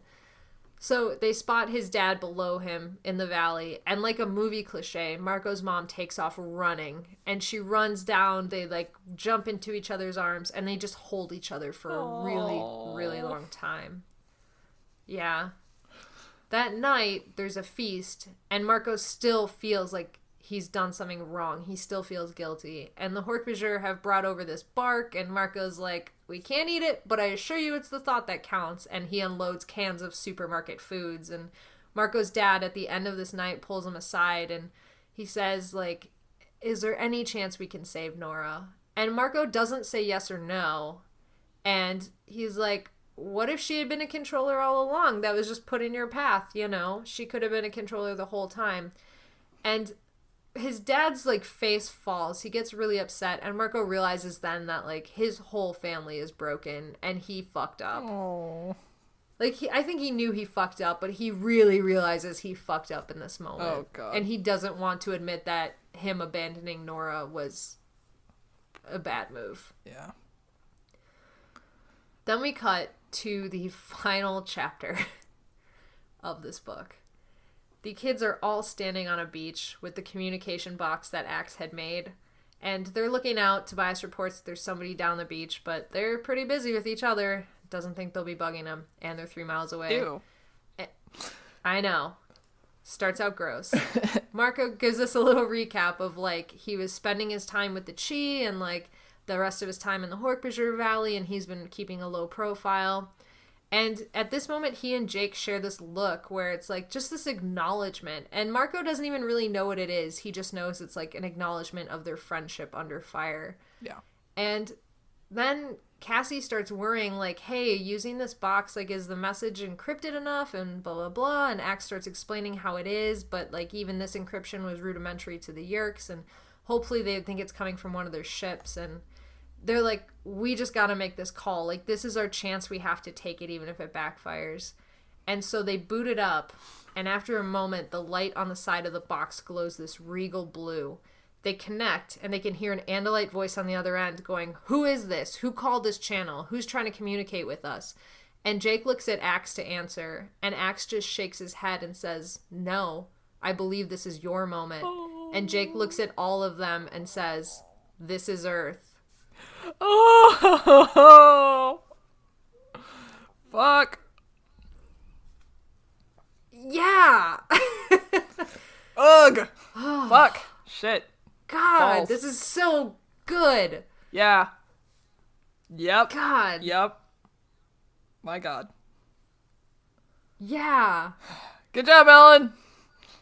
Good job, Ellen. Oh my God. Oh. Oh my God. So, okay. How epic. There's only one thing I'm confused about. Okay. Last time we saw Visor 1, it was the end of Visor Chronicles, and she was getting reassigned to some other invasion on another planet. Yes. How did she get back here captured and all that shit? They brought her back to have Visor 3 kill her as a traitor. But wasn't them sending her away? I don't remember exactly what happened in Visor Chronicles, but wasn't them sending her away to the other planet kind of like absolving her of the traitorous nature? I guess. Like, initially it was, right? Because she was going to head that other invasion up. Yeah. But something must have happened Yeah. where she became a traitor again. Yeah, I just wanted to know what that was. I don't know. It does not say in this book. I don't know either. I don't know. Oh, man. I don't even know what to talk about. There's so much that, like, I just want to praise about this book. Like, Jake finally getting his moment to be, like, the leader of Earth making contact with the Andalites and having that gravity to that situation. And this isn't even a Jake book. This is a Marco book. And, like, Marco struggles the whole time, and him dealing with the guilt of what he did to Nora, and, like, him getting his mom back. His mom is back. I know, and his dad knows, and I don't even fucking know. And oh my God, his dad has to deal with the whole, like, hey, I thought you were dead, so I got married, and how do you feel about that? And I don't know how to feel about that, and oh my God. Oh my God, yeah. Shit. And, like, I mean, yes, all of that, but all of that comes after the moment of Marco's dad seeing his dead wife come back. And, like, Yeah. how many times after she died do you think he thought, like, oh, I wish I could just hold her one more time? And then he got to do it. Oh my God. Oh, fuck. It's all bad. And good. And Yeah. bad simultaneously. It's all complicated. Yeah. Everything's complicated. I don't like it. Why did they have to go and make things so complicated? Yeah. Ugh, everyone was just so good, and Axe was mansplaining the whole time, and I kind of loved it. Axe was so good. I want to make a t-shirt of just Axe's face, and he's saying, well, actually. Do it. This is my I'll goal. wear it. Okay. I'll wear it. Yeah, Yeah. Axe was great. And Rachel was great, and Cassie was great, and Marco was great, and Jake was great, and Tobias was great. I even liked Eric. Fuck, I liked everybody. They were great. Yeah, same. Eric was great in this book. He was very helpful. Everyone gets Yeah. 5 for character rating. Well, and even Visor 3 has a moment where it's like, he's still like a campy, booming voice villain, but this was one of the few times where he was actually extremely intimidating when he did it. And I loved that. I know he showed up in the last book, but I also feel like that didn't really count. You know, like this feels like the authentic original Visor 3 that we all know and Yeah. love / hate. Like, Yeah. this was like, I'm going to get you, look at my amazing morph, and oh fuck you ruined everything, but I'll get you, you know, like Next kind of the time. yeah, kind of the cookie cutter Visor 3, but also very scary when he showed up. Like, Yeah. I don't know. Yeah. And oh my god, I'm sure I'll kick myself for saying this, but like in no other book do we get such a clear cut Visser 1 was killed. Yeah. Like, crushed. Most of the time it would have been like, oh, maybe, probably, ooh, we don't know. And like, or like heavily implied that it happened. But this one, it was like, she was crushed. By Marco. Because Ava was too weak to do it. And so Marco took that onto his mission and made it happen. It's so fucking perfect. Yeah. And because of who we know Visser 1 and Ava to be, the fact that her son did it is so much more intense. Yeah. At first I was like, oh no, but they might need her for information. But then I'm like, oh, but they have Ava now and it's fine. Yeah. She's got all the info. Oh. It's very good. It's very so good. good. And it's like, that wasn't the goal of the mission. The goal was just to get them both out and then, you know, continue to star Visser 1. But it's so good. Well, so good. And like, now we also know that open warfare is looming. We're in a doomsday countdown of Animorphs books right now. Fucking true. Oh my god. Yeah. And I'm sure that will be relayed to the Andalites at the end. Hey, Visser 1's dead, and yeah, this is about to go down for real. Yeah. Yeah, so that was wonderful. So that was book 45. I'm anyways so excited. Yeah. I know we're just gonna round robin fives, but do you want to still go through character ratings just like for shits and giggles? Sure. Yeah. Okay. What did we think of Jake? It's just... So what was the point where you thought it was not Jake-like? I'm really curious. Oh, there was a couple times, like, on the mission. Like, I thought it was super funny when Jake came back in and said, like, where's your faith in Axeman? Yeah. But that doesn't strike me as something Jake would do at this point in time. Especially because it was so directly opposed to when, at the beginning of the book, Marco mentions when they first meet up in the barn, that very first meeting, like, Jake has one of those, like, old man moments where he, like, struggles to, like, sit down on the hay bale. And, like, then he's like... It's okay, Dad, sit down. Yeah, it's okay, Dad. It's gonna be fine. So he does that, and then he's like, he says something about, like, Jake's mind is, like, so much more aged as well. And so, like, we get that at the beginning, which is totally believable, and like that's what Jake has been like. And then it's also like, but he's also really funny in this book and really energetic, and like it's just not something that we've seen from Jake in a while. And I liked it, and I don't necessarily believe it's wrong. It was a little jarring. Sure. Yeah, like when they were kind of figuring out that they needed to steal a bug fighter, he got that like slow smile on his face, and I was like, hello. Yeah, exactly. So it was just, it wasn't bad. I didn't dislike it, and I didn't think it took me out of the story. It just seemed like a little incongruous, I guess. Sure. But I liked it. Yep. And I liked Jake. Yep. And oh my god, like, I had such a big, like, swelling of pride at the end of the book when he got to say, this is Earth. And, like, when Axe hands it over. I know! This is your moment. This book had so many really good character interactions that, you know, we get every once in a while, and I love them when they happen, but, like, Marco and Rachel, and you know, Jake and Axe, and Marco and Axe, and just, like, So many good moments. And so many epic moments. Like, this was one of the most Lord of the Rings books we've gotten in a while. Yeah. Like, oh my god. Lord of the Rings is your bar. Yeah. Oh my god. It's so good. That handover moment was exactly like the you bow to no one scene to me. Maybe not. Not exactly like it, but it was that same feeling of like, what are you doing? This is all you. You did this. Like, you silly Billy. Here you go. It was so good. It was so fucking good. All of it. It was so good. And then Rachel killed everybody, and she was great.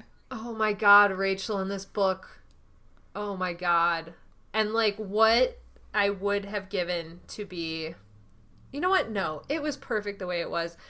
When Rachel was the one that was stuck down there with Marco and was fighting just as hard for his mom instead of being like, drop her, we can get out of here if we don't have her. And, like, yes, the mission was to recover her for informational purposes. Yeah. But, like, Rachel never went there. Like, get rid of her. It's fine. She was, like, just as ready to go as Marco was. Yeah.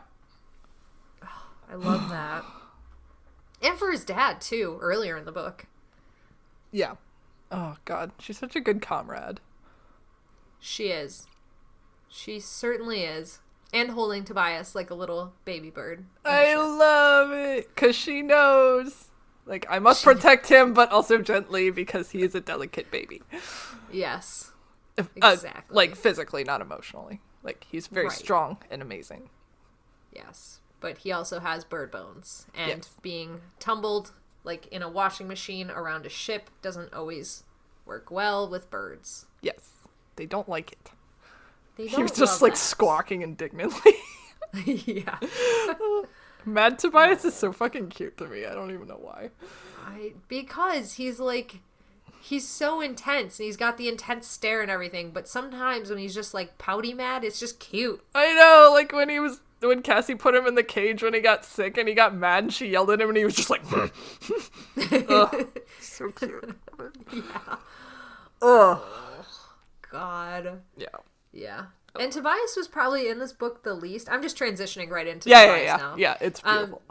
He was probably in this book the least, but like every time he was in here, he was fantastic. He was really funny. He was like, he was just great. And it was total like Tobias once he's kind of like being okay with himself kind of character. Yeah. And it was like so good to see that after all the shit he's been through in the past few books. No.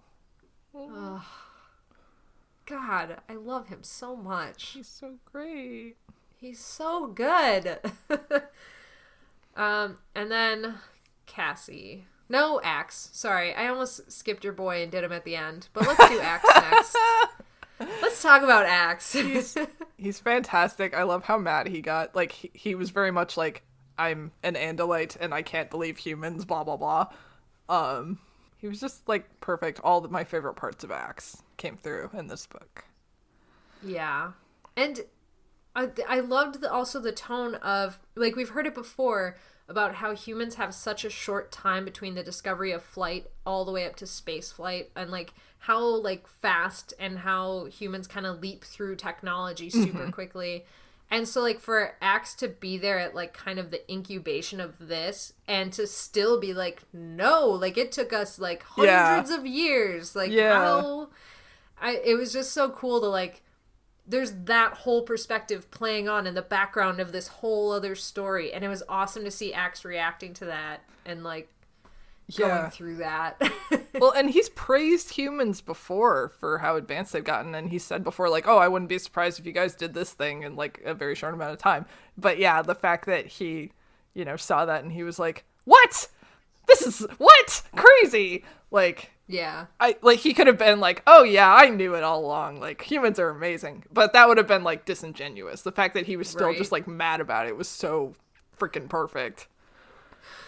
I love that. And I love the fact that he was like, it is at least like equal to or superior maybe to your technology. Yeah. Like totally. I love him like, giving that little give. Yeah. Like, I don't want to admit it, but okay. Oh, yeah. Freaking great. The other line that just like had me laughing out loud was when he was like, well, I don't know. I'm summarizing. I don't know the ins and outs of your Klingish, blah, blah, blah. And Rachel just turns to him and goes, live a little. Where did she even pick that up? Honestly. But that cracked me up. I loved that interaction. Yes. Too much. Yes. I love how mad Rachel got when Axe was just like rambling on. She's just like, get to the point. I'm leaving. Come on. Yeah. Get to the point or I'm out of here. Yes. It's like, well, you could leave, Rachel. No one's going to stop you. You don't have to be here. Yeah. Oh, so great. Okay, Cassie. My daughter. Yeah, she was amazing. There's so many good points I love, and they're so like minute when you read them, like it's a single sentence or whatever, but she's the one that set off the entire cascade of events of Marco having to prove to Jake that he can be trusted, which led to him going to the blah, blah, blah. Mm-hmm. Like if he had have been on that duty with Tobias and Axe to like watch his dad at work, that wouldn't have played out how like the same at all. It would have been, I think, boring. But like, it was so good. And it was her that was the one that was like making these calls, and the fact that Jake's relying on her for this, and like seeing everybody communicate in the ways that they do is so awesome. Mm-hmm. And she was great. And I love the moment when, you know, somebody mentioned like, oh yeah, by diverting all the energy to the cannons, we're boiling a whole bunch of Yerks right now. And she looked away out the window. Like, it's just such a tiny little one-off mention, but it speaks volumes, and I just love it. Yeah, and that's the us or them mentality. Like that's Cassie yelling, if I had to choose between you and the Yerks, I always choose you guys. That doesn't mean, like, it's that encapsulated in this second. Yes. Like, okay, what I really, really adored about this book was that it was very good at insinuation. Like, the author knew that the audience knew a lot of stuff based on the rest of the series, and so she didn't have to spell out every little thing for us. Which is interesting, because I felt like The Familiar, that was its biggest weakness. Was that there were several moments where, like, something was happening, and we knew what it was, but then it was like, it was this thing! So, just, like, comparing those two books, it's, like, amazing progress. Maybe it's not progress, but it's totally different. Yeah. It's a totally different book. Yeah. Oh my god. And like one of the best instances of that there is in every Marco book, we always hammer home, I'm the guy that sees A to B, I'm the guy that makes the plan. And in this book, it said it 1,000 times, but never once did it come out and say it in words printed on the page. Yes. It was so good. I kind of feel like Marco books are some of the best books. Just like thinking back, just a completely one-off comment, but like, holy shit, all of his books are just so strong. Yeah, I would agree with that. From just like thinking about, and again, riding the high of this book as well. Yeah. But like looking back over like just what I can remember, Marco books are definitely some of the most intense. As are Tobias and Axe books. Well, Tobias books, I think, than Axe books. I mean, like, they're all good, but, yeah. Mm-hmm. Well, that's not true. Rachel's books haven't been good in a long time. Wow. I actually, this is not to derail, but I was out to, this isn't derailing, this is on topic. I was out to dinner the other day, and Shannon just looked at me, and she goes, I feel really bad for you, because, like, all of Rachel's books have sucked. Oh no. And I was like, I know. Oh no. That's terrible. It was the worst, but oh no. But yeah, Marco books are so good. And this was just like one of the best Marco books. Like, as soon as I looked at this one and saw that we were recording it, I was like, yes, this book is one of the ones that like sticks with me. I know the plot. I actually did forget the last chapter though, that Jake has first contact at the end of the book. Oh really? Because I'm so enraptured in like, I remember Marco's dad almost getting taken. I remember that he sacrifices Nora. I remember that they get his mom back. I knew the whole like Hork-Bajir Valley thing, and I totally forgot that this was like, this single chapter stood out as like, this is the like first contact with Andalite, like, which is monumental, and yet it's completely overshadowed. Yeah, 5s all around. Yeah, absolutely. Like, no contest. Yeah, no question. Everybody gets a 5. Even like, I would even give Visor 3 a 5 for, not because I like him, but because he was very good in this book. Yeah, he was very much himself. Yeah. For all the good and the bad that entails. Mostly bad. Mostly bad. Oh boy. Now we got to do our Oh, top boy. or our book ranking. Oh yeah, 5 books. Last 5 books. Let me pull up the page so we can recap what they are. Okay, so The Familiar, your favorite book of all time. Ugh. The Journey. I know where that fucking shit's going. The Journey, my favorite book of all time.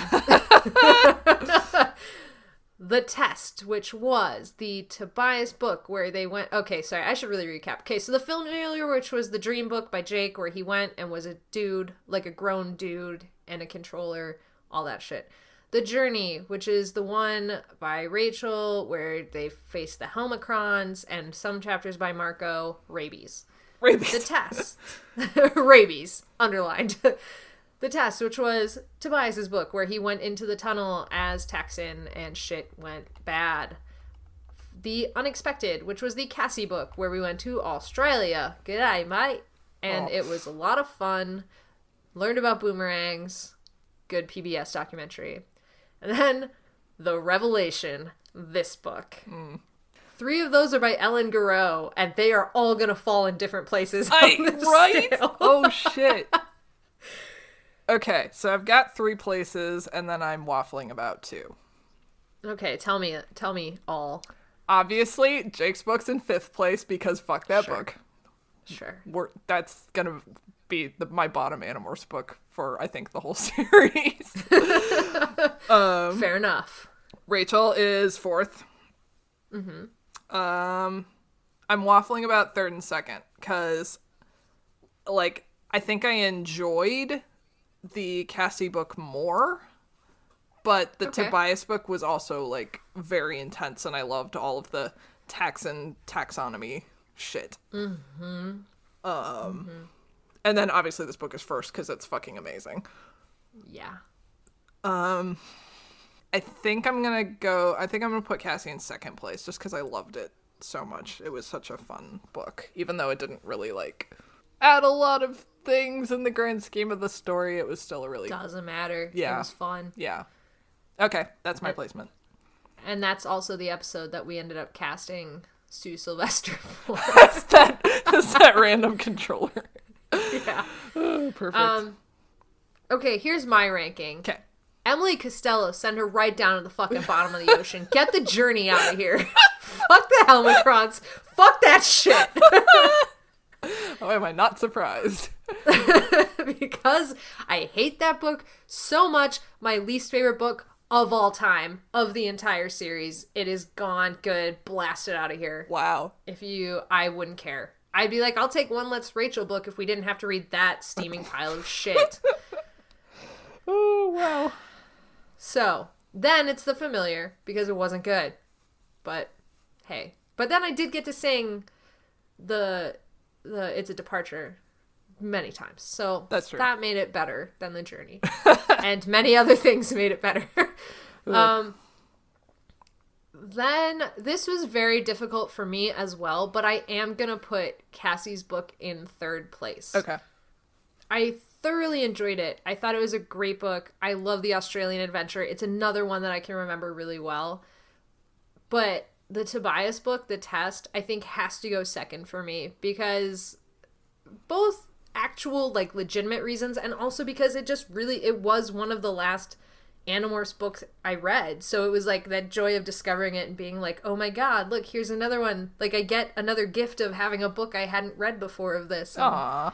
I loved that, and I love Tobias going through that shit and him just, like, testing his mettle and coming through it stronger, and it was just so good. And I love that personal journey. I mean, Cassie had one too, but she also had, like, broader influences in that. Yeah. So, yeah, The Unexpected 3rd, The Test 2nd, and then this book obviously is 1st, because it's fucking amazing. Yes. Has this been the first time that all of our rankings have been different except for our number 1 book? I don't know. I don't know either. It feels like it, because I feel like a lot of the times we talk each other into, like, what we want. Yeah. It's entirely personal with those two. Like,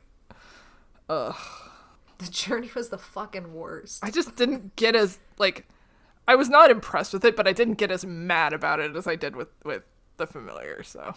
Yeah, and, like, I didn't think The Familiar was good, but I didn't get as mad at it as I did The Journey. Yeah. So, where our feelings are the exact Yes. same, just about two different books. That's so funny. Oh my god. Man. It's just so funny how that worked out. Like, our two least favorite books of the series right next to each other. Yeah. Ugh. I mean, for me, it just, like, we started so low and then we ended so high. So that was a really good journey for me. That was an extremely good, and, like, I know I put Tobias's book in second, but, like, it really was like a climbing ladder of like really good books. Yeah. So yeah, it's a real, like, how low the series can go and also how high the series can go. Moment. And my Axie boy is next, which is Yes. exciting. Yeah, we're gonna have to start changing it to do our Axe. Like, after we read Axe, then we'll have to look back over 6 books. Yeah. So My yeah. little boy. Axe has 2 more books. Mm-hmm. They do. Yep. Jake's got 2 more books. Rachel kinda has 2 more books, and then we go to Tobias. Oh, this Tobias book's good. Sorry, now I'm just looking at the covers and going, oh, this is gonna be good. Oh, I get to look at the next cover. Yeah. Dun, dun, dun. Let's see, throw that in the done pile. Deception. I thought you were gonna say the dumpster. What? Huh? Enhance. Wait, I can't enhance. I gotta open it. Describe it to me, because I am not looking at it. It is Axe. He is morphing into a weird pilot man. Oh, yeah. Yes. Yeah, pilot man in a green jumpsuit. The Animorphs have never met Visor 2 until now. Ooh! Dun, dun, dun. Ooh, this is so exciting. I'm ready for it. Any last thoughts on this book before we move on? I don't think so. It's just so good. It's so good. It is so fucking good. And if you guys, listeners, want to talk to me about how fucking good this book is, you can do that. Please. You can email me at anonymousanimorphs@gmail.com. You can go onto our Facebook group at Animorphs Anonymous. You can go into our super secret, super awesome Facebook group, which is the Andalite Bandalites, which is facebook.com/group/Animorphs Anonymous. You can check us out on Instagram, where I post all of my shitty images. Usually, this week I've been slacking, but soon, at Animorphs Anonymous. Or you can go on Twitter. We will not respond to you, but you can tweet at us at Animorphs Anon. It's funnier now to say we're not going to do it. We have a Twitter account. It hasn't been used in several months. Many. Yeah. Yes, find our podcast on other podcast hosting sites such as Spotify, Google Play, Pocket Cast, Stitcher, Podcast Republic, Podbean. Yes. Tell me about your comic. I write and draw a comic. It is called Beside You. You can look at that at bsideyou comic.com. Please go look at it. I love it. It is very good. And the other day, you posted a thing on your Patreon, for which I am a patron of your Patreon. I don't know if those words are correct. But you posted one the other day, and it was immediately apparent to me that there was a Green Day song, and I messaged you out of nowhere. We were not talking, and just all caps said, Green Day! With like 14 exclamation points. Yes! And that was delightful. Yeah, if you like Green Day, So go look at my comic. if you like Queen, if you like Green Day, if you like Angry Professors, this is your comic. There's other I like stuff all too. of those things. All of those are seemingly pretty minor in the story, but yes, you can go look at those. I don't know. All right, let's get out of here before we make buffoons of ourselves yet again. Okay. That's... Or maybe I'll leave you here to be infested because maybe I don't accept you as my step-parent. Wow. That one went dark. My I'm heart sorry. and soul. I'd accept you as my step-parent anytime. I'd never leave you. Good. 'Cause now I'm less sad that you've said that. Good. I'm glad. Because I love you the most. I would go into the Yerk pool for you and get you off the platform. Aw, and save me from my horrible Grecian torture. Yes, I would do that. Thanks. I'd do it for you, No too. problem. Oh, thank you. I'll be there for you. I'll be there for you. This podcast always ends on us singing. This is Oh, no. a thing that's happening. Okay, y'all, bye. Okay, bye.